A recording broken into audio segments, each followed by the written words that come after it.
ako nagagalit. Hindi naman ako nagagalit na walang rason. Eh sila, kampihan sila, pati yung mga katabi ko, kumakampi rin siguro kasi hindi naman siya maawat.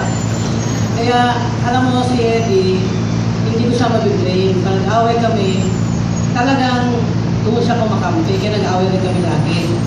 Hindi niya pag kami dalawa lang, kampi na sa akin, intindihan daw niya. Kung pagharap na lahat, hindi na ako kakampi niya. Sa akin pa siya galit. Kaya nag-away kami lagi niyan. Kasi kami dalawa lang sa kwarto, tama ka, ganyan-ganyan. Akala ko galit na siya. Pag maharap-harapan na kami, siya ako na siya galit. Kaya ako na inisin sa kanya, wala akong kakampi, isa na lang ako. Ay tama naman lahat ng ginagawa ko, wala akong ginagawa mali. As a mother, napakahirap kaya palaki ng anim na mga matakaray, anim mga kakang, gusto na napakahirap.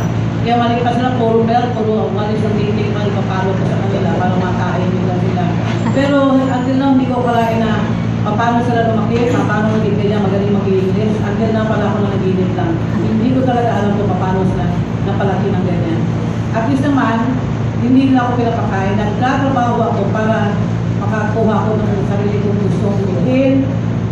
Siyempre, binibigyan niya ako, pero binibigyan ko sa trabaho, parang commission pa rin ako. Pero hindi ako maasa na kaupo lang nagiging sa kanilang pera. Hindi. Kaya matapang ako, lumaban sa kanila dahil hindi ako palamon nila. Nagtatrabaho ako.